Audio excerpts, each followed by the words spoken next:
This is a member of WildGamesProductions.com and D20Radio.com. They came from the game table, dice bags in hand, We have one brain that we share between us. to talk about role-playing for all across the land. And you'll like it. The original, then basic, then one they scoured. Kinda grabs you by the boo-boo, don't it? To bring AD&D to the second power. You want me to put the hammer down?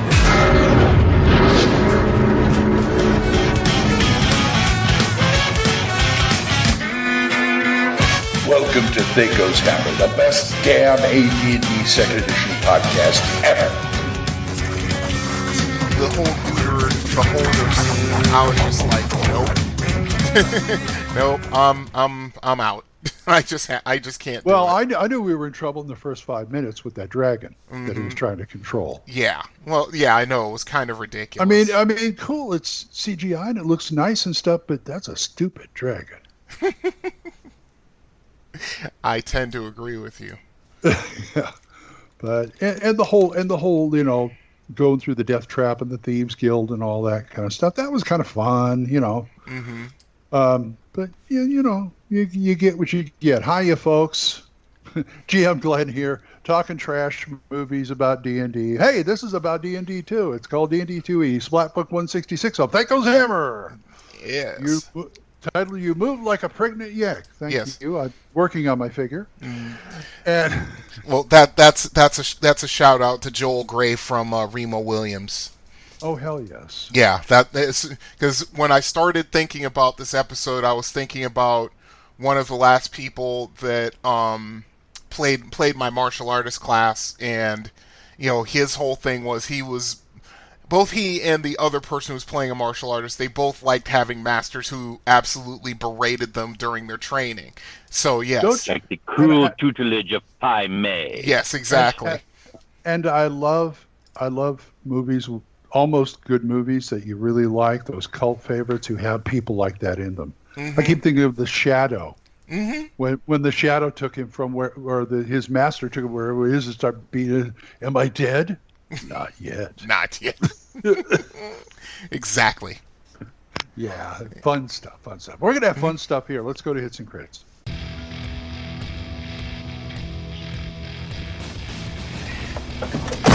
Well?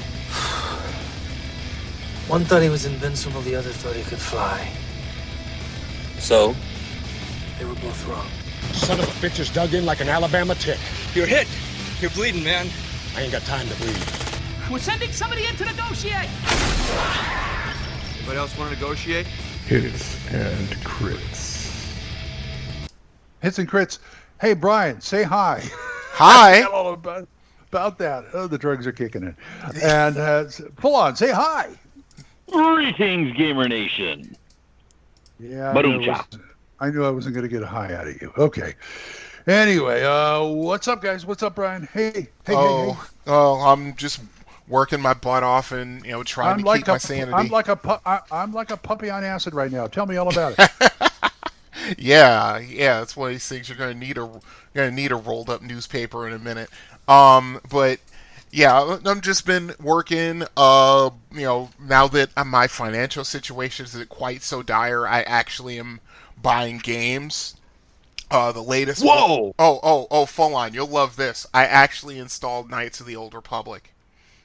Oh. Yeah. I haven't touched Awesome. it yet. I wanted to speak to you before I started delving into it, but yeah, I thought you would like that. Those kind of games. Oh yeah, those. I will let you know the two servers I am resident on if you want to drop by and we can play together when I am at home with a computer with internet connection. Oh, awesome. Yeah, that's a bet. But the second thing is that when was it? Thursday? Or was it Friday? I think it was Thursday. I bought Star Wars Squadrons. And I'm having fun. I'm having a lot of fun with it. Just being able, even if it's just in game form, just seeing Wedge in there. Spoiler alert, not really. Seeing Wedge in there and flying a mission with him is just awesome. And seeing all the little little things that they took from the expanded universe that they snuck into the game when they thought someone wasn't looking, and I'm just having a lot of fun. The right people are looking. The right people are looking, and they are given permission in a lot of cases to take these nuggets from Legends and the expanded universe and say, by the way, it's in an official product now. It's canon. Go. Yep, exactly. Executively, and I'm just like I couldn't be happier about it. I mean, I loved it. I'm actually having a lot of fun with it, and I'm playing it like at least once a night after I get home from work and doing home care. I'm just having a lot of fun with it, and I couldn't be happier. I mean, I'm still playing BattleTech. I'm probably, if I have the energy left after trying to keep up with Glenn today, if I have the energy, I'm going to probably record episode 31 of my podcast, Confessions of an Arcade Addict. The episode that you requested, Fawn, it's coming. It's somewhere in the 30s. I think it's like 34, 35, but it's coming. You'll enjoy it. After this episode, I'm probably going to pull out my Mill Creek martial arts sets and start delving into those, a couple of those. I'm going to, and other things. Yeah, I'm going to get to some anime full on. Unfortunately, I've got to break tradition since it's October, and I want to watch all the horror stuff. Some of those will count. Okay. Start with Overlord or Goblin Slayer. I was going to say, I got three episodes into Goblin Slayer. I'm trying to decide if I want to continue. Well, we'll see. Anyway, how about you, Full On? What's up? Well, I birthdayed myself with the PlayStation 4 Yay! And the immediate purchase of everything related to Beat Saber. So, stocked up on that, got it running, and had a blast with it. I saw that YouTube video you showed me. The little girl was great, but she didn't dance like the Sai? Yeah. Oh, yes, she does. Follow the rest of the song. That's the whole point of the custom songs that people do on PCs let you do that. Oh, I watched her, and it's like, well, you got part of it down, but you're too busy swinging those damn lightsabers. Now, if you want to really see it, I could tape, if I can get Gage to do it again. He used to do it when he was younger all the time. I'd play that song, and he'd start doing it. But he's 17 now, and he weighs. By the way, I found out he weighs more than me now. How's that possible? He said he weighed 268 pounds. Yeah, it's like you're 20 pounds over me. How? Oh, wow, that's crazy. No, 283 pounds. It's like that's what I weighed in the Army. Now I'm 280. I say, kid, you need to go on a diet. I mean, I'm sorry to say, you're 17. You're about. Put him on Beat Saber. Oh yeah, he comes about the bridge of my nose now as far as height goes, which is scary. Well, yeah, but you're 6'5", Glenn. No, I'm 6'6", but at the same time, pardon. Yeah, but his brother's a shrimp. His brother's like 4'8", 4'10", something like that. The kid just doesn't grow. I said, come on, you want to be able to ride those Disneyland rides, don't you? Yeah, you want to be able to ride in a car without a booster seat, if they right? Are open. Yeah, pretty much. You want to be able to look over the steering wheel, right? Yeah. Sounds like you guys are having too much video game fun. Yeah, it's the one thing that I can do that doesn't require too much thought, unless I'm playing something like BattleTech where I actually have to think tactically. But True. I mean, just flying around in an X-wing and having fun shooting down TIE fighters. And the best part about that game is that you play both sides in the main storyline. You go with the New Republic and the Empire, and you switch off between two characters. It's pretty cool. So Star Wars does have that's their equivalent of grinding? Yeah, it's fun. I'm having a lot of fun with it. It's fun. I mean, it's great. Good. It's fantastic. One of the best games I've ever played. I mean, it's like I said. Go ahead, Fawn. It's like the old X-wing and TIE Fighter games and the X-wing versus TIE Fighter game upgraded to the new systems and new consoles, so that it takes advantage of everything. Yes. I mean, it's not a rail shooter like the friggin' Rogue Squadron games were, which they're fun in their own right, but again, that's what you get. And in Star Wars The Old Republic, you're going to find you have two options. You can do the Starship missions, which are your rail shooters, and you can do the Starfighter battles, which are free play, basically Squadrons Light and Battle Arena. So you can have fun with both of those. So your choice of how you wish to play, if you even want to put your foot in it. Exactly. Enjoy. Yeah. Okay. More tips to follow. Yep. Oh, great. Yeah. And Glenn? Yes. What? Well, you've gone through a lot. Yeah, the operation, and I'm pretty much healing up. It's good. The Monday game, we ended the 5e game that Carlos was running, and I died twice. We ended it. The climax was the whole thing. We had to get this sword, and so we fight stuff, and I died twice and came back twice. We were fighting a black dragon. And we were fighting a black dragon who had the home field advantage because his horde was on a little island in this underground lake. Okay. So he would do stuff like dive under the water, stick his head out, shoot at us, or swipe at us, and then go back down in the water. And I didn't do jack, but I died twice. That's trying to get out of the way. We've got heavy hitters. We've got a dragonborn in our party. We've got some good magic users. I'm this monk who knows that even if I could hit them, I won't hit him. I won't do jack. So it's like I kept getting out of the way. I couldn't find a corner to hide in. Every time I turn around, there's the acid attack. Ceiling. Yeah. Should have gone to the ceiling. I tried to hide behind the dwarf. It didn't work. And they kept meat shields never work. Well, yeah, but I said, how did you do this? I was behind the dwarf. He says, you were in line. He says, yeah, you told me we should get in the line. And I said, no, we said don't get in the line. I didn't hear that part. Yay. Yeah, it's like blue dragons and black dragons. Lines? Please. Present yourself for me in mass. I don't mind whatsoever. Yes, please. Gobble, gobble, zap, zap, melt, melt. Exactly. Yeah, for whoever breaks their save. He melted me twice. Gage's character died once. So, but we persevered. So it just took a while. So next is session half or 0 or whatever you want to call it for Carlos's new Eberron campaign. Interesting. Ooh. Oh, yeah, I thought that would get fun. 5e Eberron, we're all starting at second level. I'm playing a variant human.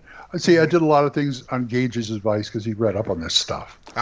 There you go. I got some good stats. I'm going to be playing a variant City Watch investigator from the Swords Coast Adventurers Guide, which I didn't know about. And I said, because I couldn't figure out what I want to play.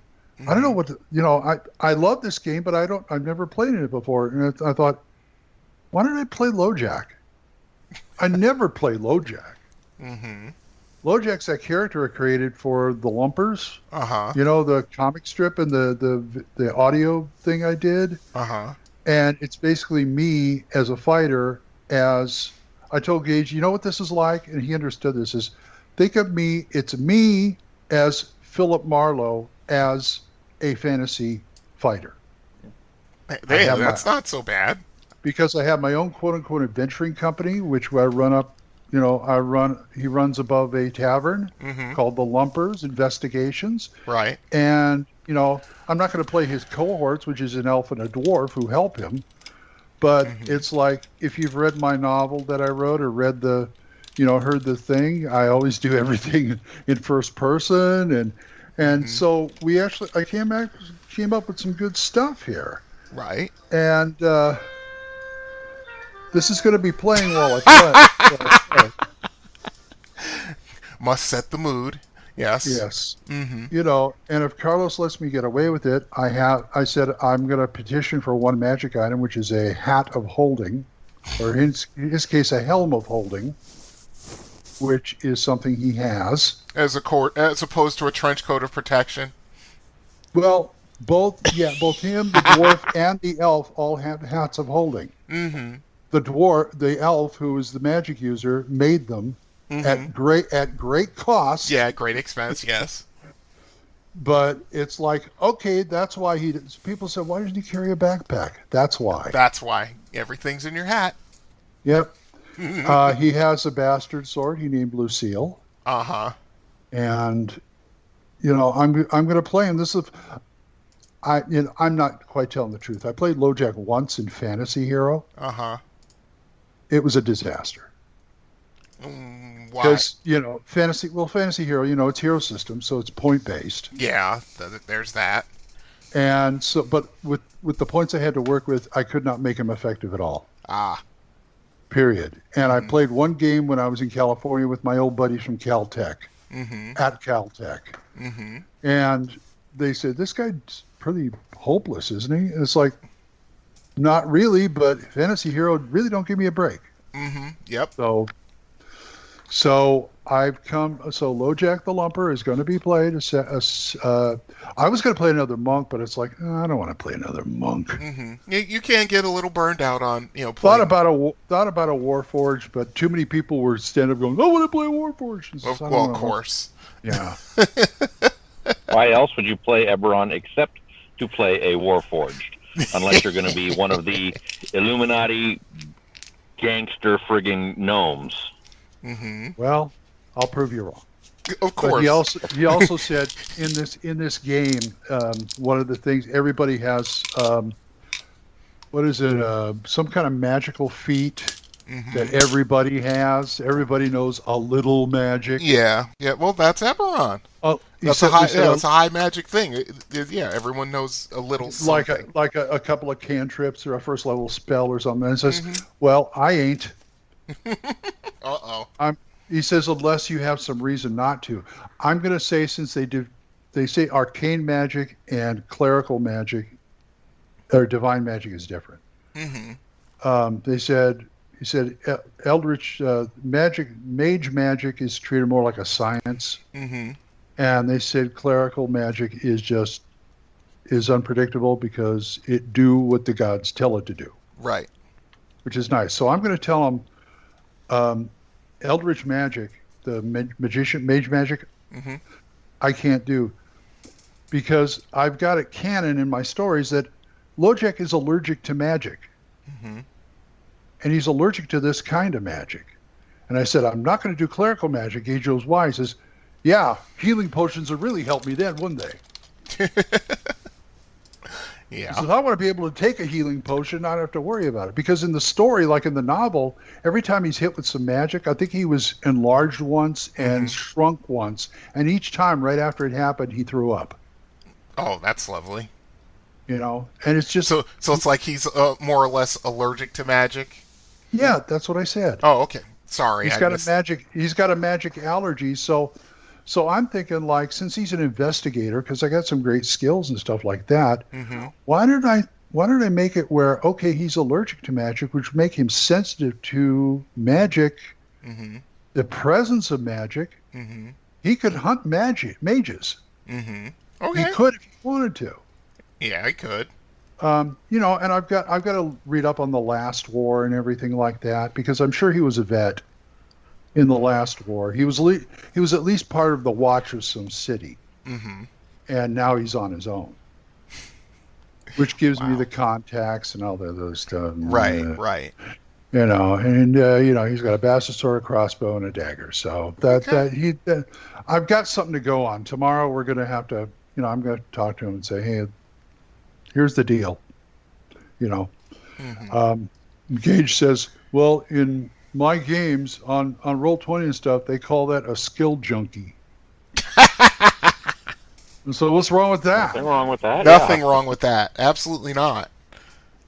I mean, that's what a multi-class character is when you really want to break it down. Yeah, his fighting style is a great weapon because he's got a bastard sword and he's got an 18 strength. Makes sense. Hey, strength. As long as the DM lets you get away with it, right? Well, we'll find out. Yep, I was going to say. Yeah, my stats are 18, 16, 16, 15, 15, and 12. Not bad. Not at all. And some of it is like, professions, occupations I took and stuff gave me, boosts and things like that, as they will. And he only wears a chain shirt, so he's an AC of like 16. So, Yeah, go ahead and hit me. Go ahead, hit me. And 21 hit points. I hope to get him up like I did my Barbarian. Mm-hmm. Because my Barbarian had an average, lower to average AC. He had something like a 16 or a 17. Mm-hmm. But he had 205 hit points. Yeah. That's why I said he was like the John McClane of the group. Yep. You know, he's going to come out all beat up and crap, but he's going to walk out of there. Yep.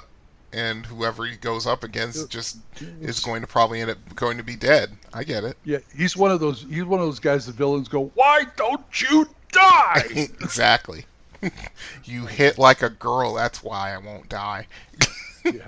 That's what you say. Did you ever see? No, you didn't see that. I think it was one of the Batman series where Which one? it was. I forget which one, but Ra's al Ghul finally died, and he went into his daughter's body. Mm-hmm. He talks about, he captures Batman. I'm going to do this, and you're not going to. You could have bid with me and all this other stuff. And he says, I oppose. And of course, Batman's doing stuff, and he's giving him a rash and shit, and he just slugs him. Ra's just slugs him. He's tied there, and then Batman goes, and you hit like a girl. Exactly. Anyway, emails. Emails. Yes, I've got emails. We have 2. One not quite so serious, the other one halfway decent. So, okay. All right, let's go with the first. Sorry, folks. Sorry, I just tend to go on stuff because I don't get to talk to anybody. Well, we haven't run a show since quarantine. Before your surgery. Yeah, that was like what, I a got month and a nobody half to ago? talk to. Yeah, a month and a half. I'm on the road all the time. Give me a call and just chat. There you go. I don't know anything about Star Wars, the Old Republic, or anything like that. Oh, yeah, sure, I'll do that. Okay. Let's go to our first emailer. He didn't leave his name, so I'm just going to go with his real name, and I'm going to apologize in advance. Sorry, John.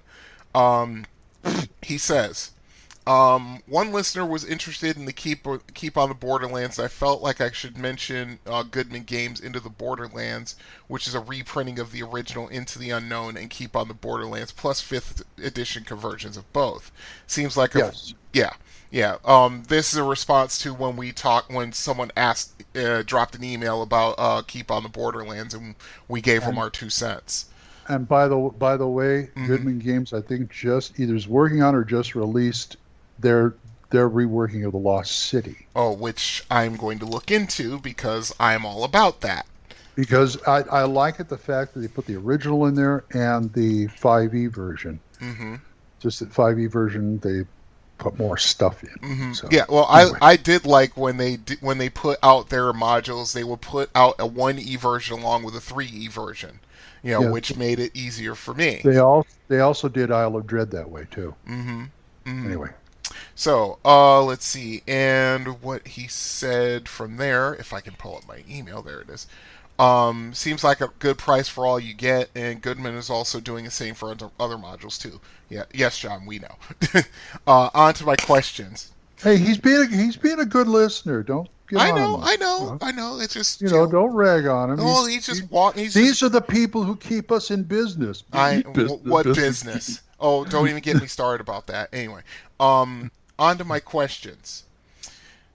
Okay, I'm going to do it, and I don't want to do it, but I'm going to do it. He says... I was going to say, is this you or him talking? No. This is him. I don't want to say what he wrote, but I'm going to say it anyway. You okay. suck. Yeah. He says, how much wood would a woodchuck chuck if a woodchuck could chuck wood using different RPG systems? That's his question. That's one of his questions. And here's my answer. I don't know. Yeah, the world may never know. Yeah, because I don't know either. And his second question is... 28% on Ben Bar's Gates. Flan always has an answer. I'll take it. Yeah, I'll roll with it. Let's see. And the second question is... And if you could use a time machine to steal a game and publish it as your own, which game would you steal and what year would you go back to publish it? I have an answer, but you guys go first. I would have said that's not D&D. Yeah, mine isn't D&D, surprisingly enough. So go ahead, you guys go ahead. I'll hang back. Go ahead, full on. There's so many. Mm-hmm. I mean, just the answer would generally be yes, because they're will be easy. I'll take D6 Star Wars in 1977 because people barely understood that there were more than D6s in dice. They were only just getting wet with that in D&D with polyhedrals. So it was a role-playing game for people who could only access D6s. Mm-hmm. Good choice. Good choice. Now, see, you just rained all over my parade. Because I was actually gonna say D20 Star Wars and release it right after Return of the Jedi in 1983. Wow. That was my choice. Because that would have been the lead-in the same time interval from when D6 Star Wars came out to D20 Star Wars. I know. It works. Yeah, it's the evolution. Yeah, exactly. I mean, my whole thing is just like I've said. I prefer D20 to D6. There's nothing wrong with D6. It's just I've never been a big fan of exploding dice. There are things wrong with D6, but it has, again, its benefits and its problems. Mm-hmm. Each system has a value added to a age or maturity of gameplay thought and what you're wanting out of the game. Right. There are strengths and deficiencies in all approaches that they have used so far. Mm-hmm. And they are tailor-made to certain audiences, really. Mm-hmm. But they all work. They just work differently. Yes, they can all be broken, and they can all be broken differently. Yes, they can. They can definitely be broken. I mean, D6 is easy to break in the fact that D20 Star Wars is based off of 3rd edition or 3.5. That can be broken fairly easily as well with someone who knows what he's doing. But yes, it can. Yeah. Oh, I know. You were a game tester for the first D20 system, full on. So yeah, I wouldn't be surprised if that was your primary function. It's like they give you the system. It's like, here, break this. I could just see your eyes light up and your hands start rubbing your hands together in glee.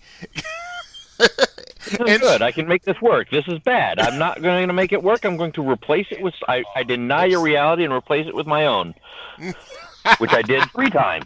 I believe it. I absolutely believe it. Okay, but yeah, that was my answer, because, yeah, D&D was right for its time, going from the 70s into the 80s, into the 90s, and then things got a little weird, and I'll just leave it at that. But yeah, that's his email, so I'm going to archive that. Well, you didn't ask me. Oh, well, go ahead, Glenn. I'm sorry. I thought... Well, I'm sorely tempted to say Tunnels and Trolls.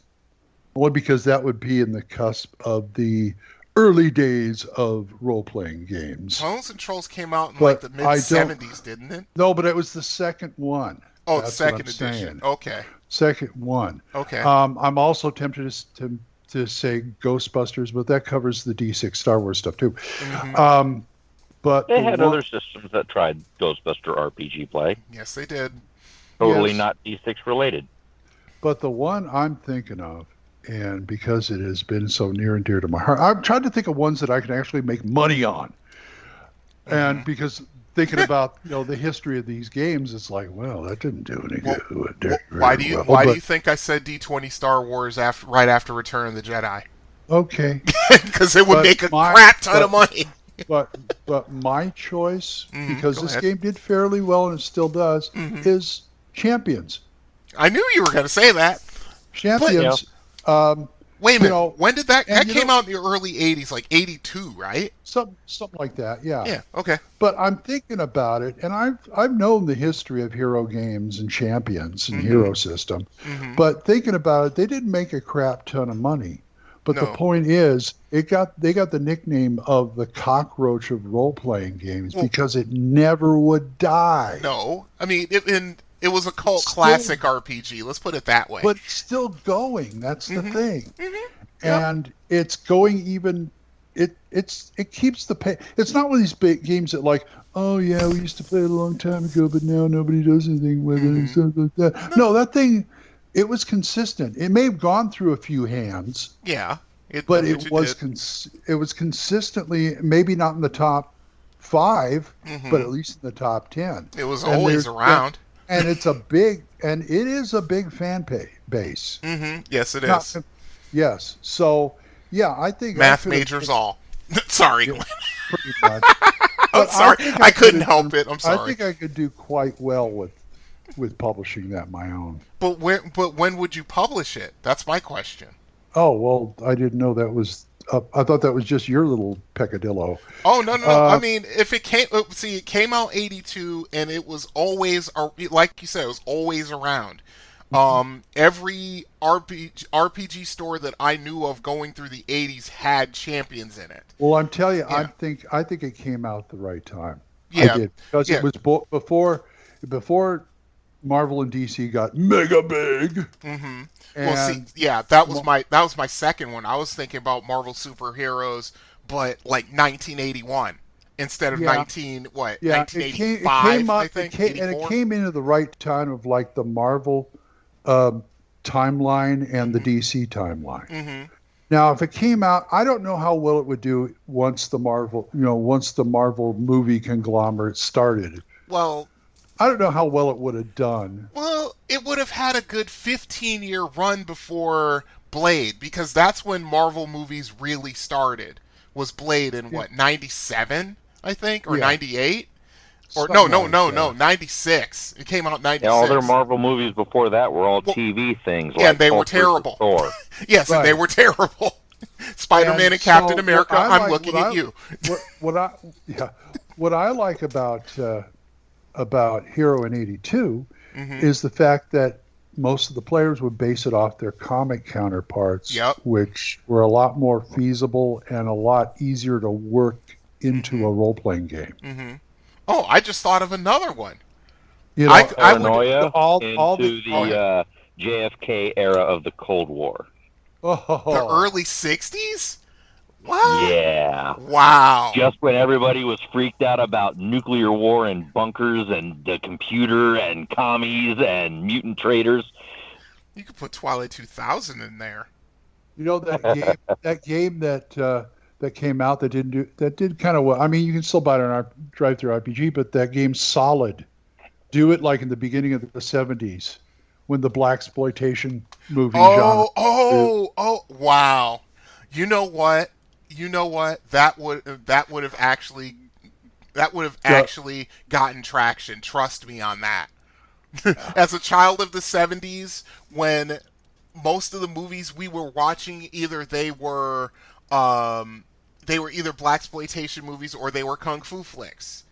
And God forbid if the two streams crossed, then we'd really go nuts. And then at that time you also released something like Hong Kong Action Theater. Yes, in like 1982, 83.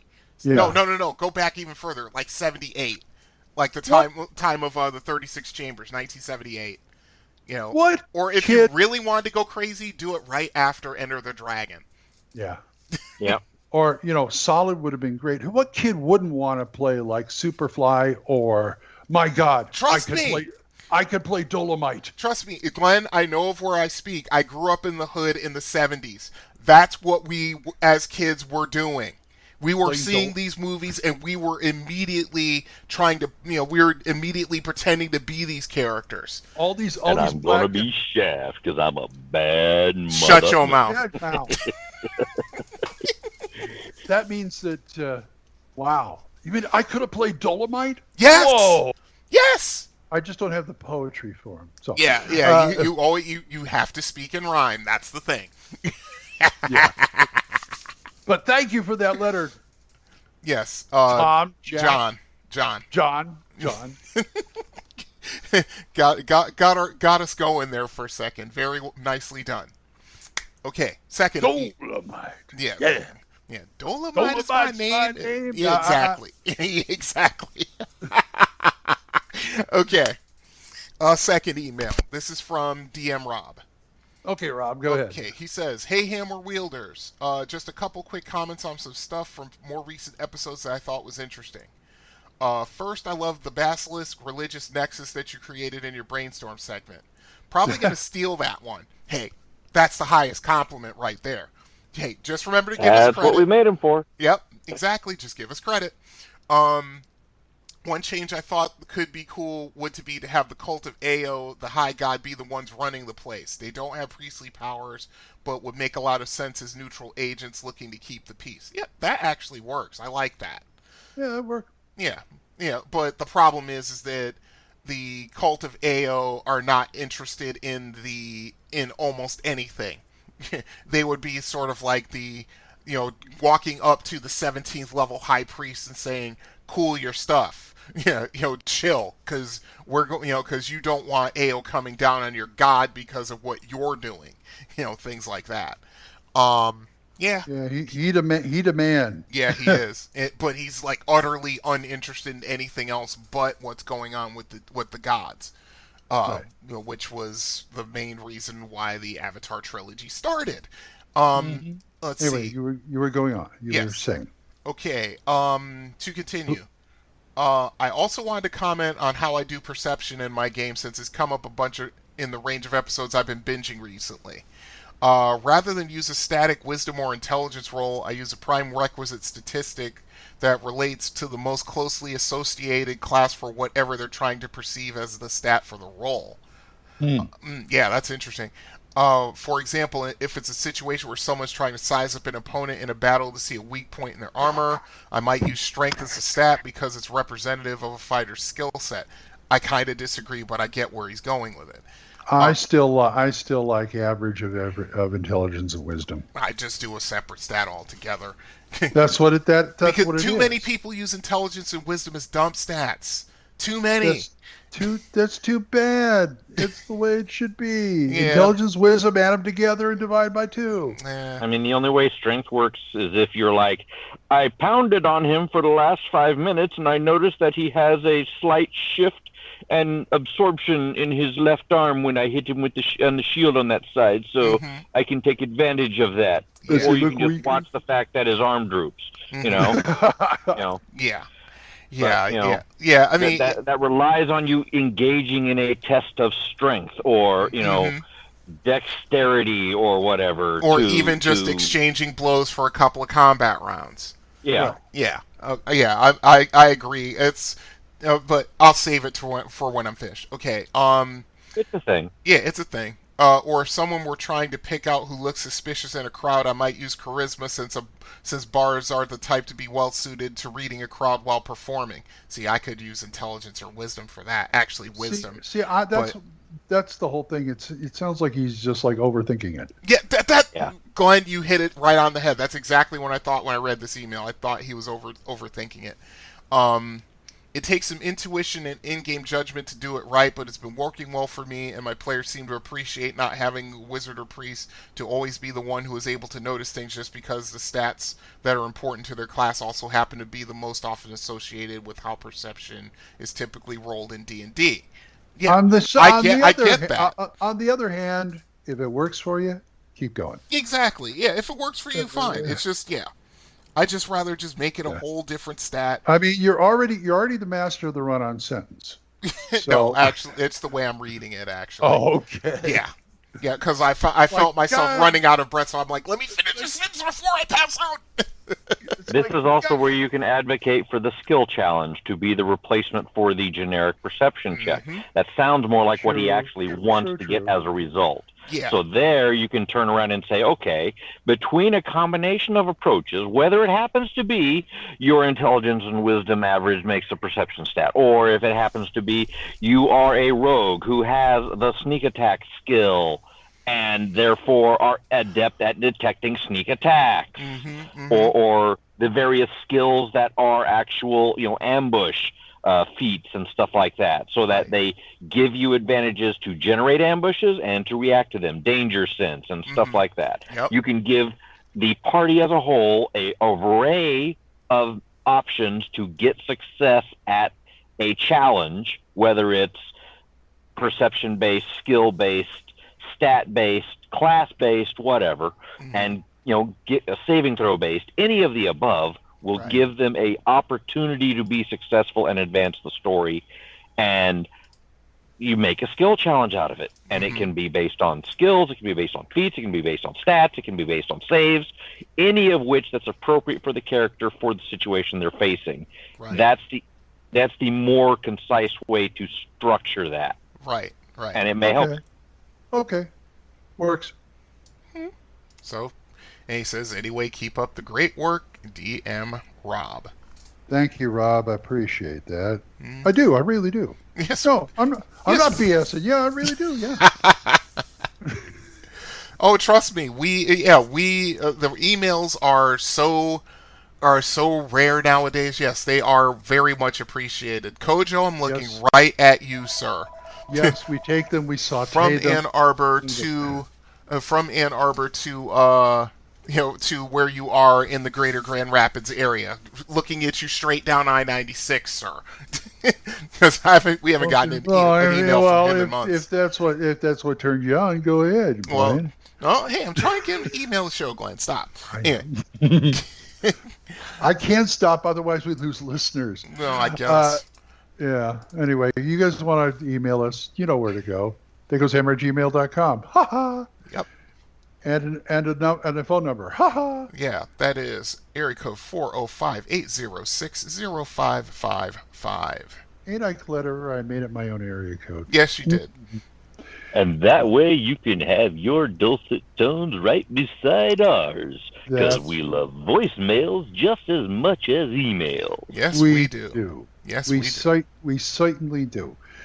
Anyway, it is time for us to move on to Magic Fingers. The White Wizard approaches. There's no such thing as magic. You always were the better magician. Who doesn't know that? But whatever your secret was, you have to agree. Mine is better. Magic Fingers. Magic Fingers. What do we got today? Mordenkainen's Electric Arc. Really? Yes, really. Oh boy. Yeah, this is like Chain Lightning's younger brother. Oop. Okay. Okay, who dat? You know who dat. Oh gee. Why are you playing Thomas Dolby? Stop that. I'm flashing back to 8th grade. Stop it. Because electricity, that's science. And I think it's appropriate. Blinded me with science. Oh God. 1982 and 1983, a year I'd rather forget. Thank you. Anyway. Okay, this is I waited all that time to do that gag, so go ahead. Yes. Yeah. Now that you've had your fun, yes. Okay. This is. Go ahead.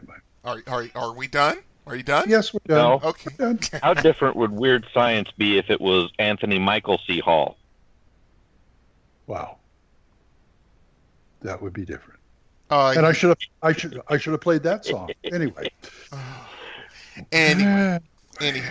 Okay. Mordenkainen's Electric Arc, 4th level spell. This is sort of like a combination between, at least the way the spell's described, it's like a combination between like Burning Hands and Shocking Grasp. But I like it. A step up from the Forked Lightning Bolt cast at 3rd level. Yes, exactly. And now, also go ahead. This was something that came along in 2nd edition, right? I don't think this is in 1st edition. Maybe not. It's actually from Greyhawk. Well, all these are from Greyhawk, but it could be from the first stuff. I'm going to say they're all campaign stuff. Yeah, it's probably, it could be the first. Could be in the world of Greyhawk. Yeah, I think it is actually. I think it's the first box set. But yeah, and that's unfortunate because a lot of these Mordenkainen spells are fantastic. I love them. Okay, so range is 5 yards per level. Components are verbal, somatic, and material. It's what? 5 yards per level. It's what for? The range is 5 yards per level. Okay. Definitely a 1st edition spell. Yeah. Let's see. Yeah, that's the giveaway, right? Let's see. Verbal, somatic, and material components. Casting time is 4. Duration is instantaneous. Area of effect is special. Saving throw is 1/2.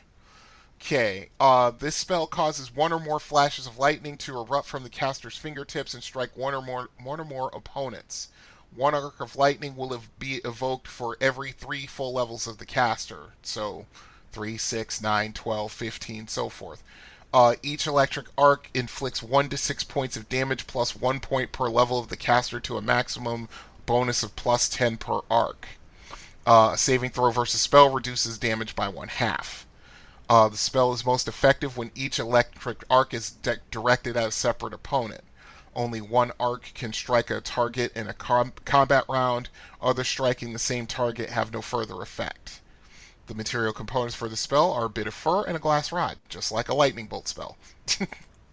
So like a magic missile on steroids. Yes, but lightning instead of just magic energy. Yeah. Any way we can make that a cantrip? Yeah, you go Actually, like they've got stuff like that in 5e. Yeah, just the electric version of Firefinger, 1 point of damage, and that's it. Yeah, you know? they've got cantrip Firebolt, which is basically the fire version of this. Yep, but I like it because it's one of those where it's just like, I was thinking, you want to know what? I think someone was thinking. No, actually, if it's the first box set for Greyhawk, it was long before Return of the Jedi came out. I was thinking Palpatine. Yeah. Yeah, he always gets burned. Let's force lightning, but yeah. Yeah. And now that's a thing. And now it's a thing, yes. Okay. Yeah. So have we ever used this? That is the question. No. Have you ever used it? No. This is the first time I've actually laid eyes on this spell. Notice how I'm not asking full on, because I know the answer. I actually have not used it. I have not used it, but I would use it. I would tie that sucker into so many traps. I can imagine. Spectral hand, which will shoot out the lightning. Yes. Yeah. There you go. I'd have a mage to go around and say, "Hey, pull my finger." Zap. So that's for shocking grasp. That's all you got to do. Yeah. But yeah. Oh, well, that'll be the next spell we use. Okay. But yeah, I like it. It's more for flavor, and because the damage is comparable to a magic missile spell, but depending on your level, higher. Yeah, it's got a higher cap. Yep. It doesn't have the benefit of being. It specifically does not let you stack all the attacks on the same target. So it's for your swarm of mooks inbound. I have to drop as many as I can. Yep. It's really what that's designed for. The bleeding off of the assets of the party in small, painful doses as they walk across the room they weren't paying attention to, and open the chest that they shouldn't have. Things like that. Yep. Makes sense. This is a great example of a spell where you just got to get it effective enough. Just enough. Without tempting people to abuse it. I see this. We'll abuse it. We certainly will. Yes, exactly. I see this spell as a mage going up against. This is like a high-level combat scenario, but basically going up against mages that have minor globes of vulnerability up, or something along those lines, or shield spells, and which of course make magic missiles useless. Just saying, oh, so you're doing that? Okay, I'm going to do this. And each time I hit you, it doesn't matter whether you save or not, you take your damage. You can't cast spells. So, ha!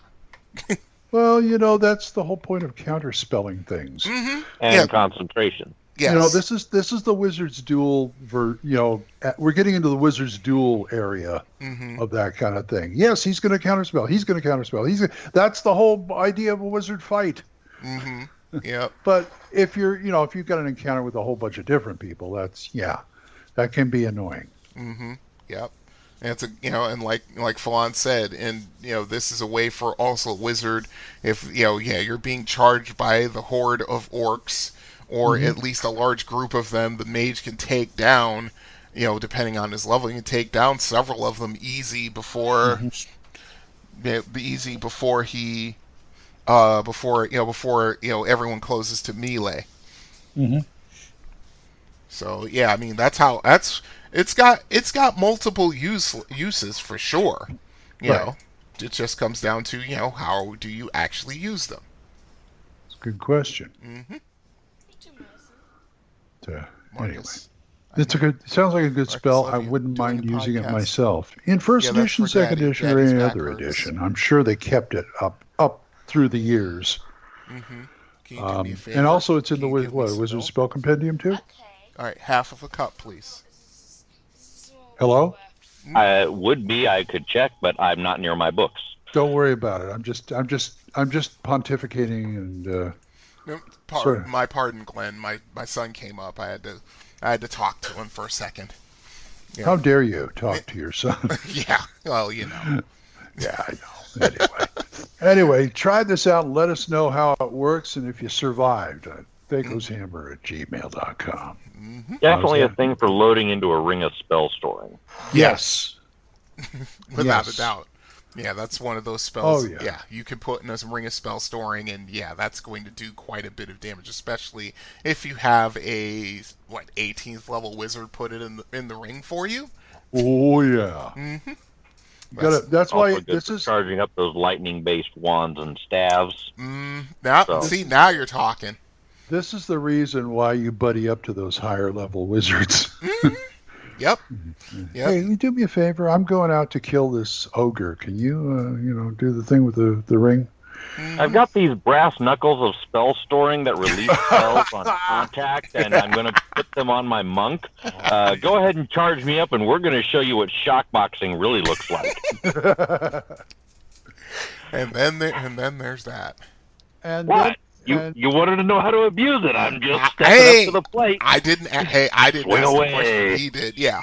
I know better than to challenge you on that. This is a great time to move on. Okay, let's go do a snipe hunt. If you only had a living brain. What do you think? Escaped gorilla? Listen, you're making enough noise to wake up the dead. I don't have to wake him up. He's up. It's time for a snipe hunt. Snipe hunt. Lycanthrope. Weird. Badger. Yes. Badger. You don't need no stinking badgers. Yep. With these guys, yeah, for sure. My goodness. Okay. Let's see. You're Wolverine. Yeah, yeah, for sure. Honey badger, rat tail, Wolverine, all the same family of critter. Mm-hmm. Go for it. Mm-hmm. Yep. Well, I like the way these things come to be, and I'll get into that. So let's just do the stats real quick. There's a werebadger. How do you know? It's that white stripe in the middle of his head. Yep, I'm looking at the picture Tony DiTerlizzi did, and he's got the black and white face, even though he's in hybrid form and he's got clothes on. But yeah, you can see the face, and it's anything, you can't mistake it for anything but a badger. But I mean, if he was in human form, he'd have a white stripe down the middle of his head with his, Well, I sent you guys an image for that too. I'll bet you did. No, I'm sure you did. I know you did. Okay, let's see. Let's see. Climate: temperate hills or subterranean, which makes sense. Frequency: very rare. Organization: solitary, thankfully. Activity cycle: any. Diet: carnivore. Intelligence is average, 8 to 10. Average, yeah. Alignment is chaotic evil. There's only one appears. For a low-level party, one is enough, because trust me, it gets pretty nasty pretty quick. Armor class is 4. Movement is 6 with a burrowing rate of 3. Hit dice is 5. Number of attacks is 3 or 1. They can do claw bite, so it's 1 to 6 times 2 and 1d4 bite, or by the weapon. The special attack is the Berserk Frenzy. We'll get into that. Special defense is, of course, silver or magical weapons to hit. They are small. They're only 4 feet tall, and there's a reason for that. I'll get there. And like I said, it's Wolverine. He's short. He's deadly. He's not that short. Wolverine's only 5'3", but I get what you're saying. Okay, get this. This gets interesting. So settle in. Werebadgers are dwarves that can transform into giant badgers or dwarf Whoa, badger whoa, whoa, hybrids. did you say Yes, dwarves. dwarves? Yes, I said dwarves. Yes. Yes, they are one of the dedicated demi-human lycanthrope races. Yes. Well, I can guarantee they're not in basic. No, they're not. This is second edition. I'm saying they're not in basic because any form of lycanthropy that's been stricken on by a humanoid, they instantly die. Yeah, see, I never bought into that. I never bought in. Even when I was playing basic, I didn't buy into that. But that's another argument for another day. In humanoid form, they appear to be normal dwarves with a silver stripe in their hair or beards. In hybrid form, they stand upright but have the features of a badger. Thick fur, enormous claws, and a badger's head. In beast form, the werebadger simply appears to be a giant badger. Transforming into this shape rips apart any clothing the creature wears. He'll do it himself. Yes, exactly. Yeah, he'll hulk out. The werebadger's claws are so large that they clack together when not flexed or clenched. That's how big they are. It's like bear's claws. Same thing. Exactly. Okay, in combat, this monster attacks with 4 claws followed by a bite. Unlike the giant badger, the claws are actually more fearsome than the bite, but only the bite can transmit the curse of lycanthropy. Unlike most lycanthropes, the werebadger has no qualms about using weapons. Their natural weapons are so potent, however, that only a magical weapon is a notable improvement. Of course, they favor axes and warhammers, being that dwarves mostly are what these are. Is this the typical you have to have like magical weapon or a +1 or 2 to hit them? Silver or magic, yes. Yeah. Yeah, that's every lycanthrope, Glenn. I know. Yeah, I mean, it's like... That's not my main complaint, but that's one of them. Okay, fair enough. They do go into the biology of the Wolverine, Badger, Rattel trope with the AC of 4 anyway. That's what that represents, is the general hardiness of the creature and their hit dice. Mm-hmm. Right. Mm-hmm. Okay, they favor axes and warhammers, and there is a 75% chance the creature owns a weapon and a 25% chance that it's magical. In animal form, werebadgers cannot use weapons. They are harmed only by silver or magical weapons, and here's something else. The oil of the poppy seed is poisonous to them. How about that? That's different. Have your druid make an intelligence check on that. Let's see. Okay, during each round of combat, the werebadger has a 25% chance to enter a berserk frenzy. Roll each round. When this occurs, the beast froths at the mouth, its claw attacks gain a +1 attack bonus, and its bite attack gains a +3 bonus. Once in a frenzy, it will not break off the attack until either it is dead or all its opponents have either fled or died. I'd love to see a one-on-one between this creature and a berserker. Yeah, well, I don't know. There's a chance that who the hell is going to come out of that one? Well, there's a chance that berserker's going to come out with lycanthropy, because during the frenzy, all bite attacks have double the normal chance to transmit lycanthropy. But it gets into interesting little fractions according to that, and I'll get to that in a second. Let's see.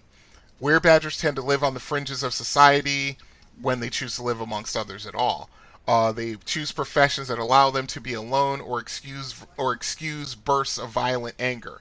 For example, many become scouts or skirmishers in dwarf armies. Werebadgers dislike physical labor as a rule. They typically do not work stone or metal. So if a dwarf contracts a lazy dwarf, that's something. Yeah, if a dwarf there's people who have to do the hunting for the dwarves, too. They aren't all just miners and metalsmiths. Just the majority of them, yes. But it makes it sound like he doesn't want to do anything. Yeah, well, he also has a nasty temper, so yeah. Mm-hmm. Let's see. Werebadgers dislike other forms of lycanthropes, but do not hate them. Those that avoid dwarf society tend to be loners, living in caves and tunnels, preying upon the unsuspecting. If one encounters another werebeast, the werebadger would fight only to defend its territory. On the rare occasions a werebadger will be found with a mate and young. Treat the young as common badgers with lycanthropic immunities. Any sign of hostility on the part of intruders will immediately throw both parents into a berserk frenzy. No dice roll necessary. Of course. Mm-hmm. Okay, this is where it gets interesting. This is the ecology. This lycanthropy affects dwarves more readily than other forms of humanoids. Gnomes, goblins, orcs, and other ground dwellers have half as likely to be infected as dwarves. Humans, elves, and other surface dwellers are only 25% as likely to be infected.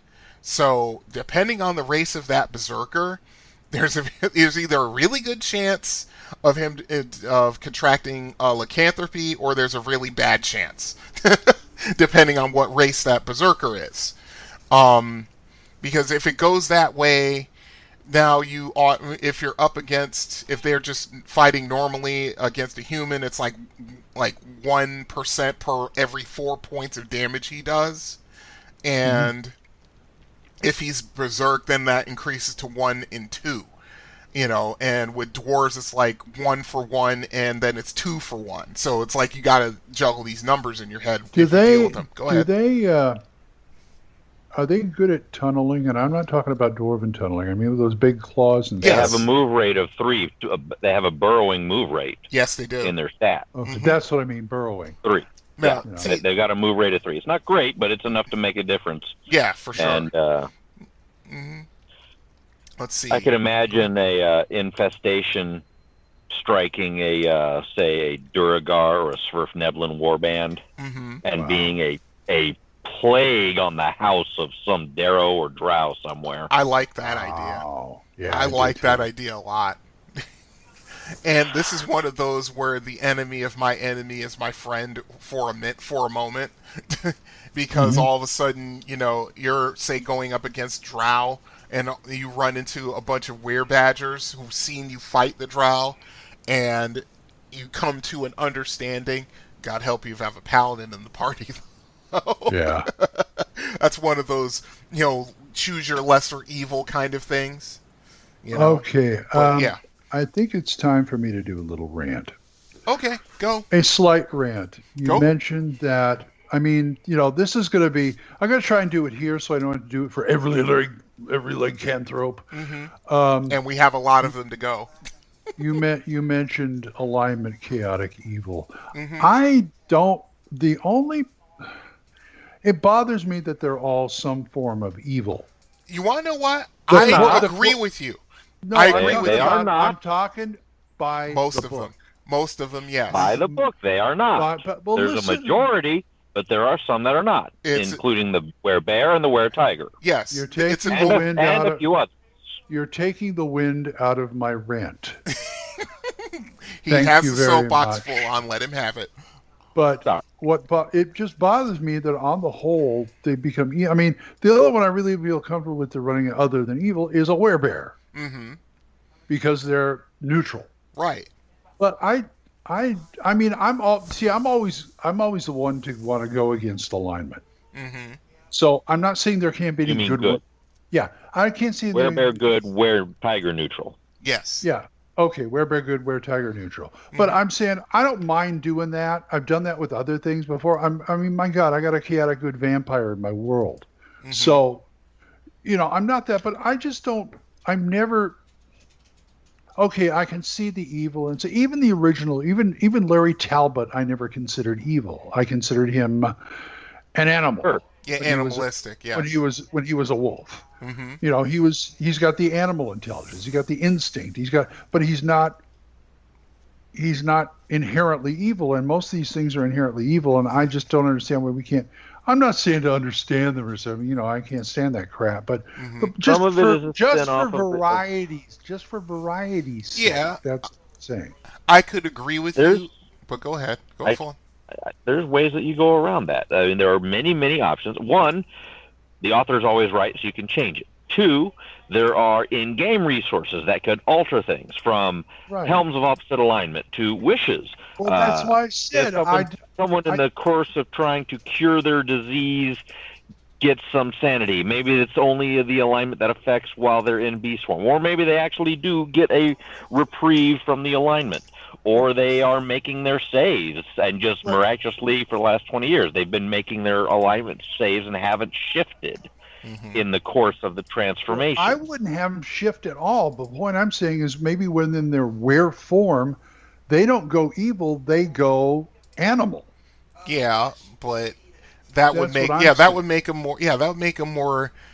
more neutrally based, but that it's fight or flight, attack, cornered. Yeah, it's going to attack and stuff like that. I'm not saying there can't be any evil ones. I'm sure there are. There are plenty out there. I have I have the same argument with dragons sometimes, or anything that you think is supposed to be evil because it's supposed to be against us, type of thing. Well, come on, give me a bit. I mean, even my chaotic good vampire has a reason why he's that way. Okay, then that's fine. But he didn't want to be a vampire, so he fights it. I get it. And then there's of course a different type of vampire in Basic called the Nosferatu that's neutral. Oh, I love those. Yeah, they have most of the vampire and they have things. the good elven vampire in the Ravenloft novels. Mm-hmm. Okay. Yeah, but there are exceptions to the rule. But the thing, you have to also understand something, Glenn. I mean, not even so understand, but you got remember when these things first came out, even going back to first edition and even before, the majority of these things are evil because it's something for the players to fight. I understand. And it's also the origin of it from the gothic horror of the werewolf. Ta-da! And then, what if I want something other than a wolf? Okay, here's a badger, here's a bear, here's a dog, here's a sheep, here's a shark. Yeah, I there just is don't a weird understand shark. if something contracts something like lycanthropy or vampirism. So, to me, it doesn't automatically change their alignment. Right. Well, I think there are some who can resist changing their personality to that extent or having it changed. But it's a constant battle. That's most of it. And if you'd like a wonderful resource to dip into to show the many different cultures and kinds of lycanthropes that could be out there, I recommend highly Black Dog and White Wolf Studios' Werewolf the Changeling, or Werewolf role-playing game, because it has all kinds of different breeds available with different cultural backings, and you can just swing off of those as variants in your game world and just adapt them to D&D. Yep. You want were-spiders that are useful members of society? We've got that. You want were-gators that are doing the swamp thing in the swamp? Go for it. Were crocodiles. I'm clicking on these things as you're talking about them. I love things like this that don't act the way you expect them to act. To me, I love that. And also, even in the novel, which I read many years ago, even the novel Dracula, there is a certain, about 2/3, 3/4 into the book, there's about 3 pages where Mina Harker's lamenting about maybe he's just a misunderstood creature, maybe he's tortured, maybe, she's doing the bleeding heart thing, but at the same time, at least they're thinking a little out of the box about it, which I commend Bram Stoker for that. Well, yeah, that's fine. If that makes a better story, Yes. Yeah, I'm just saying that. Yeah, the that's just how I feel about most of these. I have zero problem with it because the majority of them have given over to the savagery to the point where it becomes actual evil rather than just being instinct, animal instinct. Yeah, it appeals to the darker sides of their nature, which is why most of them are evil. I guess I just like the Jekyll Hyde aspect of it. And that's okay. Those are the exceptions to the rule. That's the way I look at it. And as we were talking about this, I was going through the list of lycanthropes that are here, and there are 4. Out of all of the ones that I'm looking at least 15 to 18 species of weir, ranging from were-rat, were-raven. Were-raven. Were-ravens is one. Were-sharks, were-swine. Right. Remember devil swine? Yeah, I love devil swine. Yeah, that's what these are. Were-swine. Okay. But that's one creature that says, evil. Yeah, they're a bunch of stupid redneck pigmen. Yeah, exactly. Who like keeping enslaved humans around. Yes. Yeah. But out of all of those, I want to see what happens when you get a werewolf lycanthropy infection of a Brahma bull. Then you can have a weratar. True.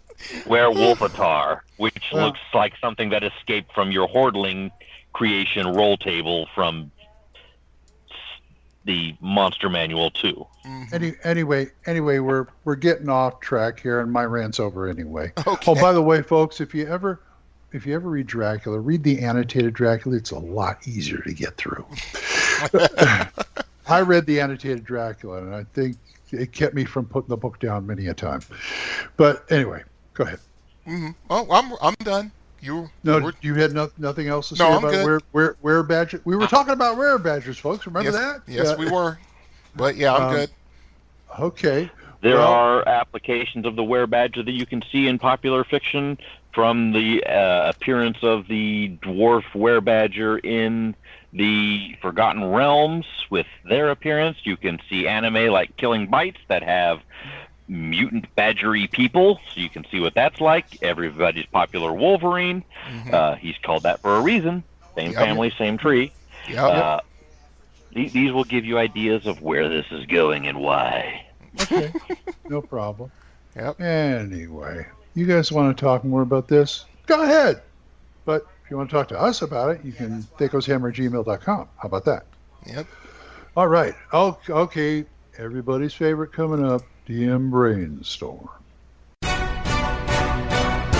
Now you tell me what you know. Only the infinity of the depths of a man's mind can really tell the story. What are you, a wizard, a genius? DM Brainstorm. DM Brainstorm. Yeah, I think we get a lot of mail on this, don't we? Yes, we do. Most people love it, and they've always loved it. So we're going to do today a martial artist dojo / stronghold. Mm-hmm. Okay, let's do some kung fu fighting here. And this is part of the show where Brian gets to spout off about his martial artist. No, stop. I wasn't going to do that. I mean, why not? It's a perfect time. I know it is, but all I'm saying is I already know how to tie it into the were-badger. Oh, God. Oh, here we go.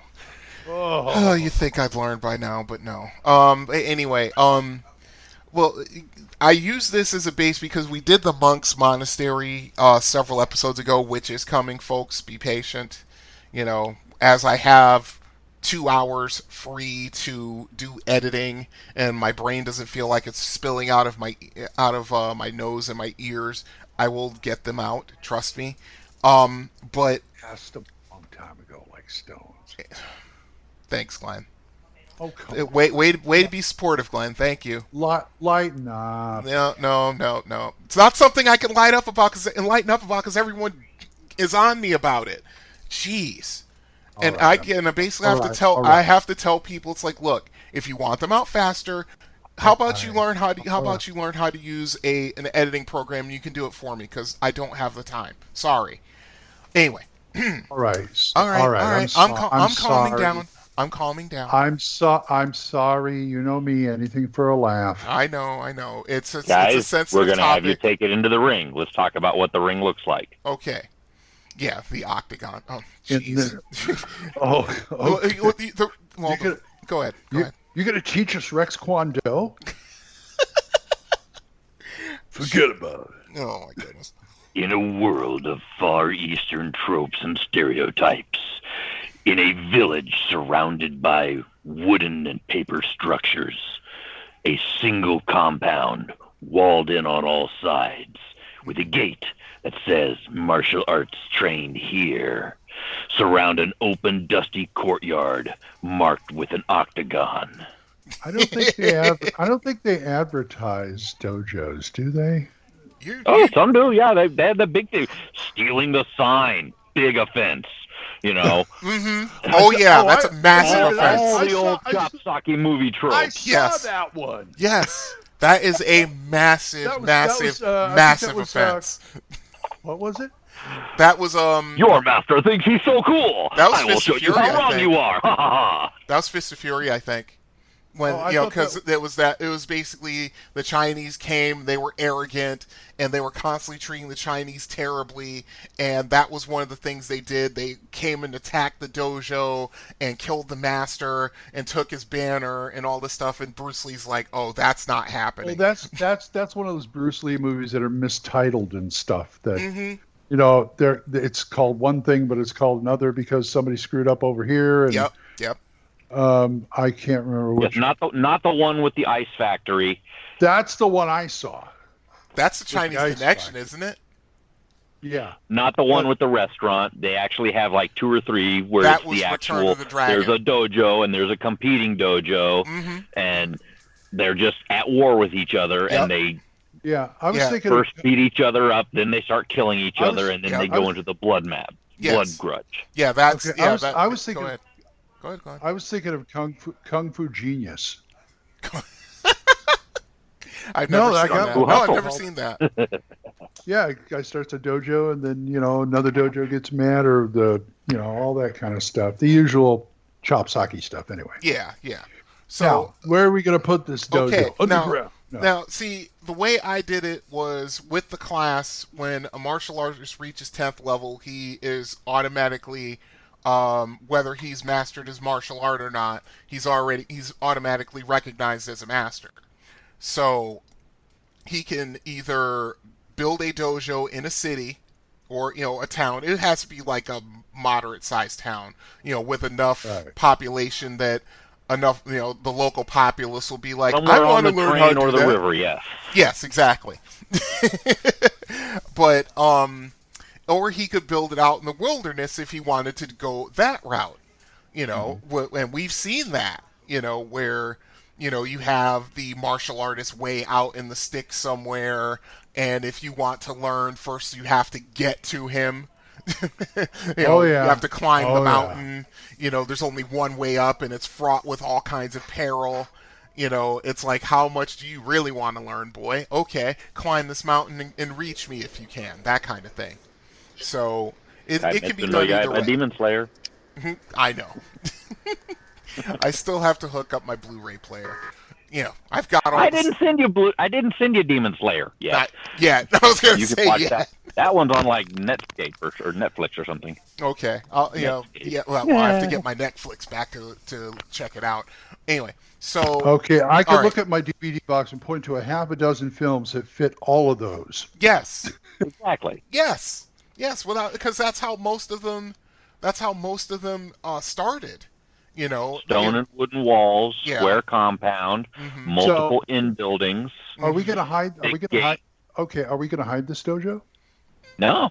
This is people come here to train. Yeah. What's going to be hidden is the poppy farms and the drug trade that's going through the underground and the sewers connected to the dojo. We've done that. Which will get to the poppy oil and the poppy oil is used to poison the were-badger martial arts master. No, stop. We've done the underground drug trade thing before. Let's not go down that road.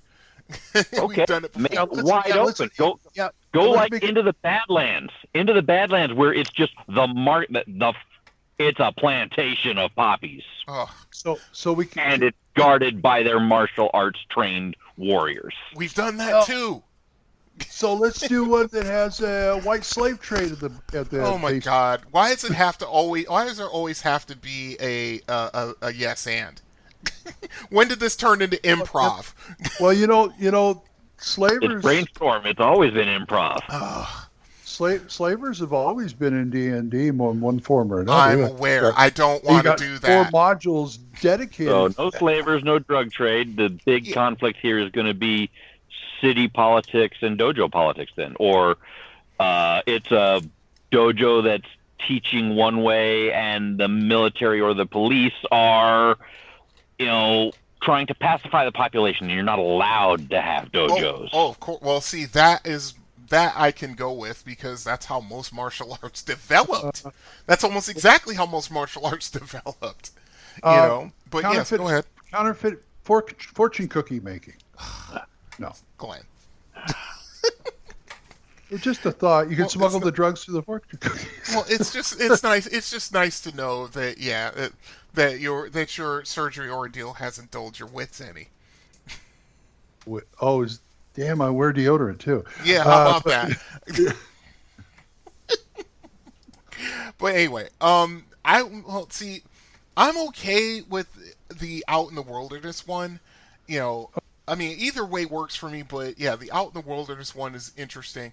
Or it could be, actually, I could base it off of one of my favorite martial arts movies that I don't see enough of. It was a movie with Black Cobra? Gordon. It was Gordon Liu and oh God, what was his name? Lung Fei, and they were basically martial arts masters that were always trying to one up each other. Nice. And I mean, to the point where the last fight they have at the end, they're not even trying to kill each other. They're just trying to, make the other one look bad. And they're going through like not six, more like a dozen different fighting styles. And, and it just turns into this big fight at the end. But it's all based around a city, a town. And, they're fighting in the streets somewhere. And it's those Chinese cities where where the walls are, between the districts in the city, like there's these real narrow walls. They're barely like 3 feet apart, maybe 4. Mm-hmm. And you basically have to walk single file, to down this way, and that's where they were fighting.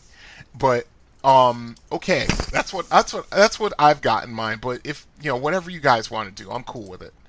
Yeah, I want the master to be Sonny Chiba. Okay. I have no problem with that. And all his students learn the same way he fights, with those really weird facial expressions. The overly fierce overly fierce facial expressions. Yes. He's like we go with like tiger. Go ahead. Yeah, if we go with the competing dojos approach to this, it's like, again, the buildings are single-story structures surrounded by walls. Walls are narrow, streets are narrow. Whole lot of roof running options. There's not a lot of underground except for maybe a few closed-in cellars, maybe some escape tunnels, but not a lot otherwise. And we're going to talk about the strong, heavy-duty gates and stuff like that, so gate guards and breaches and stuff like that. Oh, yeah. Okay. Very ninja-prone. And we're gonna see things like, maybe the different schools are like, there are 4 styles taught at this school and 4 styles taught at that school, and this will give you your variety of protagonists and antagonists who are the dedicated masters of, crane, dragon, snake, whatever, tiger, all that, and they are their specialties of the school, and then you have your weapon masters of, like, the obscene, ludicrous weapon masters of, like, the big, huge iron club guy, I have iron rings on my arm guy, like from Kid with the Golden Arm. Kid with the Golden. You have like the three-piece staff fighting master. And the like guys Avenging Evil. They're guys who hurl themselves at you like a spear. Wow, he is so good. I almost saw wires holding him up while he was doing that. And I keep seeing from Big Trouble in Little China. I keep seeing those guards that Lo Pan had with the big fancy. The 3 storms. No. The guards in his temple with the big fancy masks. Jack Burton gets pinned under one during the climactic. Those were guardian golems. Is that what they were? All dressed up as guardian golems? Okay. I can see those too. Actual golems. Yep. Yeah. Carroted columns. Carroted columns, living statues. Yep. But instead of using weapons, they use martial arts. Yeah, Chinese, the same gargoyles that are in D&D, only make them Chinese looking and have them use martial arts. Yep. I can see Chinese dragon statues that come alive. Yeah. Foo dogs. Oh yeah, foo dogs aplenty. Dogs. Yeah. For the goodly aligned ones, yes. Yeah. Chiron, Ogre Magi. I was going to say Chiron in the basement.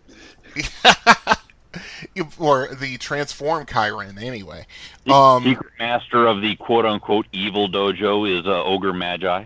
Yeah, I could see that. I can see lizard men who do they do martial arts with the sabers and stuff and fling around and everything.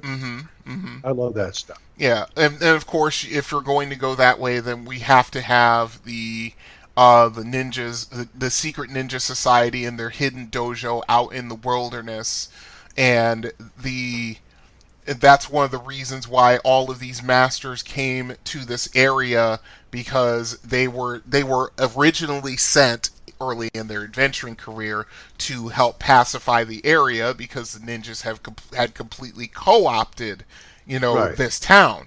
The leadership, most of the important people in the town were either addicted to drugs, extorted, or in some cases actually replaced by masters of disguise. And we always why did you slaughter the members of the Tree Leaf Village, Naruto?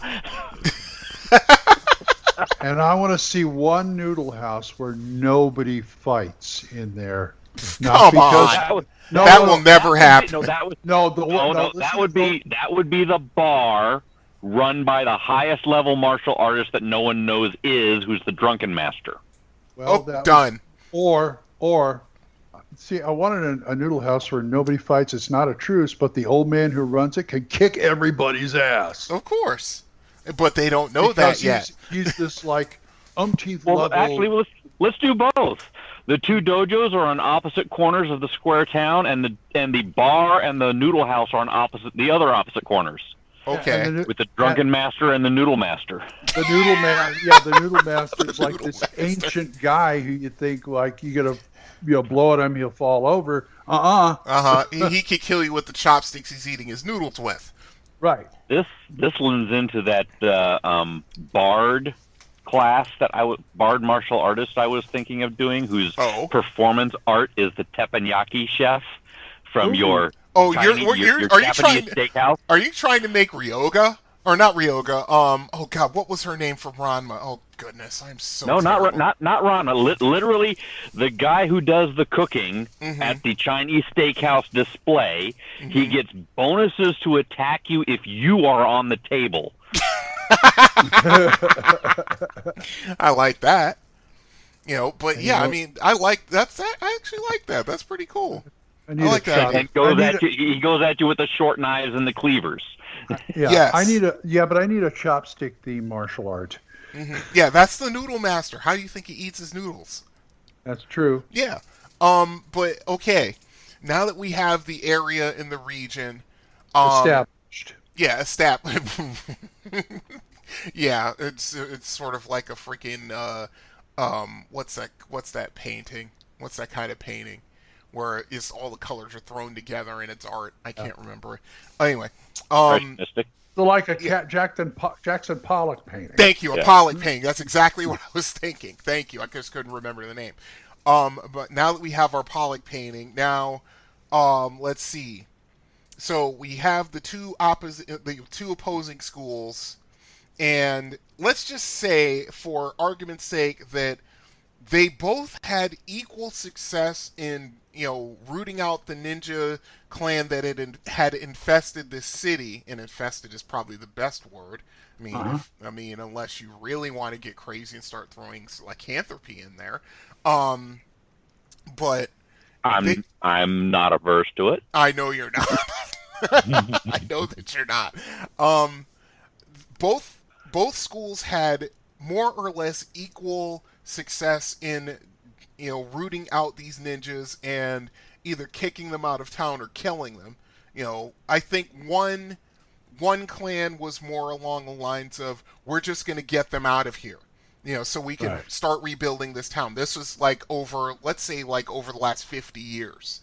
And okay, there's the one who is they have the more, not softer, that's not the word I want to use, but they're not as averse to killing their opposition, as opposed to the other ones who are all the hard martial arts, all the hard strength based martial arts, and they're if there is an enemy, you do blunt things, we do sharp things. Yes, exactly. You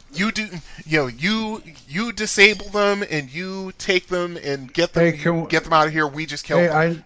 I know you mentioned Ogre Magi, but can the one or two, both dojos, get into recruiting other humanoids, like maybe ogres? Ogres are too stupid. That's the fun part. No, it takes them way too long for regular ogres to learn martial arts. No. He's got an inner cadre of well-trained martial art half-orcs. There you go. There we go. Or let's go even halfway on that. Half ogres. Half ogres. Yes. I was just going to say half ogres. Yeah. That's just your standard martial arts ascension tower, where you've got here's your mooks that are humans and elves and whatnot, and then you have your half orcs, and then you have your half ogres, and then you have your ogre magi. Mm-hmm. You know, you're climbing the tower to the dragon. Mm-hmm. Yeah, this is basically Miyagi-Do against Cobra Kai for D&D. That's the way I'm looking at this now. I'm seeing it. Or you can have them trade a squad or two of kobolds. They're too stupid. Small, easy to get into things. Okay, whatever. Just street urchins combined with halflings. There we go. So you have human children and halflings intermixed as the bandit kings of the criminal underworld infesting throughout, that are just leveraged as the information brokers, secret assassins, taking the place of the missing ninja clan that's out in the woods, not in the city. So they took advantage of the opportunity to fill the void. Right. And the city in general has basically 3 or 4 exports to deal with. Mercantile wise, we're going to say, of course, we got your rice, you got your silk, you've got your fishing, and you've got your poppies. Actual poppy farms, and it's like, not only do they get to do the poppy oils, the poppy wines and medications out of it, but also the pods, you get silk fibers out of it, so that helps support. Don't forget the brew. Yeah. Don't forget the brewing. The brewing trade, sake. Well, that's also on the rice. So the rice is food and the rice is wine. That's both. Yep. And we're talking river fishing or ocean fishing. Man, we got a whole combo. River, ocean, or lake. Yeah, well, see, river, ocean, or lake. Well, see, this is what happens. This is what happens when we get together after a long time. We do a brainstorm. It all just comes spilling out. This is a Pollock painting, I mean, seriously, or a Rorschach thing. Okay, tell me what you see. Anyway, but yeah, so let's say this new group of shall we say ne'er-do-wells and information brokers and stuff like that, and things like that they're the ones that both of these schools are starting to turn their focus on, because they may have started out innocent enough, but now this new clan of ne'er-do-wells, they're starting to turn nefarious as, power corrupts. I got an ideal for this. Go ahead. Creating trouble. Yes. The river, it's river combined with lake, runs diagonally through the square town from the noodle shop to the bar. Okay. So it is the dividing demarcation line between the opposite corners, which are on land, which are the 2 dojos. I like and it. It also has a network. Not only is it river work through the village, through the center, so everybody has access to water and everybody has access to the fishing, but it's also various parts of it are wider, and it's more like Shanghai and Venice with some canals. I like it. Lots of elevated houses on docks, and then you have below the houses on the docks that not sewer but open pillars, columns, boats, walkways, that water level, plus the stuff in the water. Nice. For your illicit, nobody wants to watch it business. Right. And that's where all the shall we say not the darker trade is done. It's not done, it's not done in broad daylight, so to speak.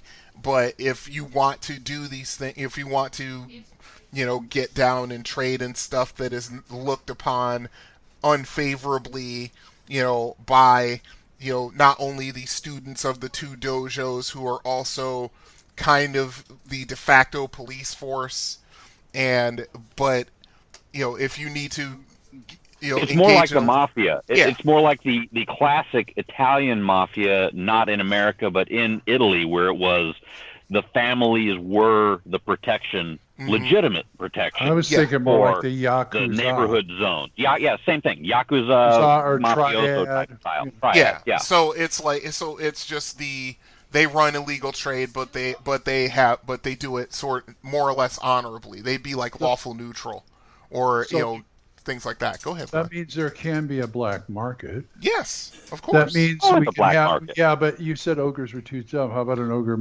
mage who ran the black market? Yes, or half ogre, half ogre. What do you think the Bloody Dojo's doing? Mm-hmm. Well, that's where they're profiting. Also, he runs the opium den too. Mm-hmm. Well, actually, let's do someone else for the opium den. Okay. Let's say this is where the old Ninja Clan comes in. This is like their last sort of finger in the pie, so to speak. They had Bitter control. Spirit Dragon. Yes. Oof. Okay. And head of Ninja Clan Spirit Dragon. Done. But no one knows that. Nobody. Exactly. Nobody knows Old that. lady. Yeah. No. No. She is the courtesan. She's the madam? Yes, she's the madam. Yes.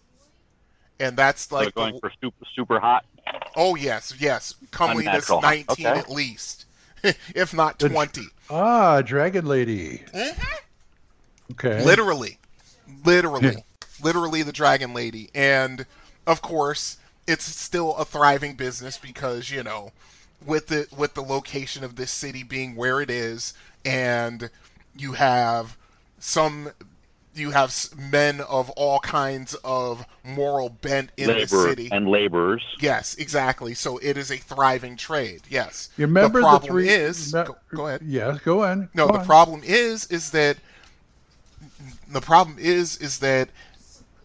now the people the two dojo families are wondering, where are all these new girls coming from?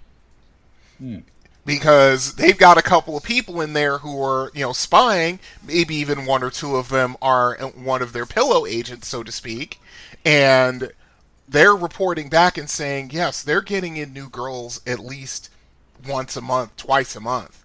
And I'm not too sure. And of course, they're just say courtesans in general. Yeah. You don't have to say just girls. Okay, courtesans, but it's still that nobody knows where they're coming from. They're not coming in, on the last trade caravan. I make a PC that works for them. Remember the 3 Ninja Death movies? The hero was a pimp.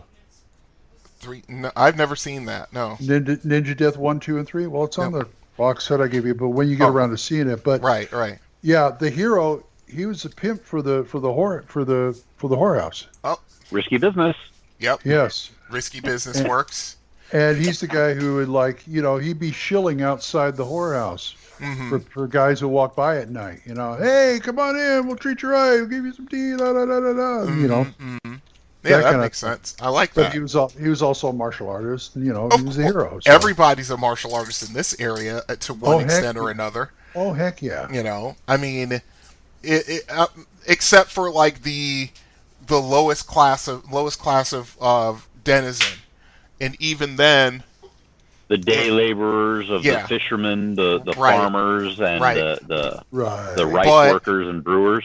But yes, but even they have martial arts, but it's done in the ways that how most martial arts developed back in ancient times, through the populace in secret, but it's one of those things where if one of these dojos steps out of line and starts treating us horribly, we're going to rise up and we are going to take them out. That's what that is. And that's run by, let's say, just that's the harmless old man that I see in my head. Just sort of the harmless old man that everybody loves, Uncle Lee or Uncle Ching or whatever name you want to use. That, the old lovable guy who's always got a smile for everybody. Uncle Lee Ching. Yes. Yeah, there you go. Or it could be a cantankerous old man like grandfather from what was that show? That cartoon show? Jackie Chan Adventures. Oh, that works. That works. The old grumpy grandfather. Yeah. Well, yeah, then of course... That's the guy hanging out at the bar and over hanging out at the noodle shop, or the three old men who are just garrulous and cantankerous as all hell. We're going to steal every trope. Let's do it. Yeah, I mean, if you really want to steal a trope, one of the people new to town is a oh God, now I forgot the name. Is a Lupin with golden fur with a mask on his face, and he's only like 3rd level, and his stats aren't all that great. Lupin the Third. Yeah, no, wrong. Hong Kong Phooey. It was a joke. I know. I thought that's what your guess was, but yeah, I was thinking Hong Kong. Well, no, Phooey. you see, he's the actual lawman who's been sent by the nation-state government at the head of a stick of, say, 20 generic, no-talent, mook, Keystone cops. Yep. And as a lord's child of some renown, and to get him out of the way, exactly, he has been sent to this den of iniquity to bring the law. Yes. And so now we're getting give the Judge Dredd speech as he walks in the gate. So now we're getting into the tombstone part of the clean it up. Don't talk about stealing tropes, man. If we're gonna do it, let's do it right. We're gonna steal tropes. Let's steal them all. Yes. Got a Chinese and he's not high level. No. He's not strong. No. He's not bright. No. But he's just but he's painfully lawful good. Yes. And well, almost lawful awful. And he's Jackie Chan. Lawful stupid. He's Jackie Chan who can stumble through a fight and get out alive. I mean, if we really wanted to go crazy, there's another family with a sort of like an apparatus of Qualish kind of vehicle, and it's like him. He's like the patriarch of the family, and he's got like 7 or 8 of his children and grandchildren with him. And they're traders. I was thinking Charlie Chan and the Chan Clan. Remember that one? Yes. Mm-hmm. or just number one son. Yes, exactly. Pop. Well, what do you think is the family structure of the opposing dojo to the ogre mage's dojo of evil and blood? Is that family dojo with number one son and all that crew? Right. And number 3 daughter or whatever. Yeah, exactly. So I mean, Falon, can you do a map of this region? Not from the truck. Well, not from the truck. Not well, but... I mean, even if it's you want another hand jam one? I've got graph paper. I could probably sketch something like it. Yeah, I was going to say just a rough sketch, because, I like this. This came out a lot better than I thought it was going to. I guess so. Mm-hmm. Yeah, I mean, anytime we do a region, we should have Falon draw it out. I mean, we can't rely upon Corey because we haven't spoken to Corey in 9 months. That's true. Well, I mean, the easiest thing to do with this is it's very basic as described. Mm-hmm. You take your Oriental Adventures or some similar product that has maps or that has pull out, plop down, friggin' or dungeon dressing map sets and packs that people can get anywhere. You take any 2 square friggin' dojos, different, you put them at opposite corners. You take any 2 restaurant slap bars, you put them at opposite corners. You draw a square connecting everything and a river down the middle. Oh yeah, each one of them are catty corner to each other, right? Right. Yeah, everything's catty corner, and the river runs diagonally from bar to restaurant. Oh, and, I like this. Occasionally, they're going to get shit with each other due to whatever floats downstream from one to the other. Yeah, unfortunately. And both dojos each have in their highest point the flag that represents their dojo. Of course. God help them if somebody tries to steal them. Mm-hmm. Well, hint. Yeah, well, that would gain, especially if the violent ones lose face. Yeah, exactly. They would lose face. I mean, and the whole thing about the violent Klingon-ese, warrior humanoid dojo is they have someone in there. You have a dwarf in there who is a warrior but is noble. Has noble spirit, and he's the one who keeps them in check. But even then, as his retinue patrols his side of the town, some of them tend to go too far. The thing is they get caught going too far, they're immediately killed.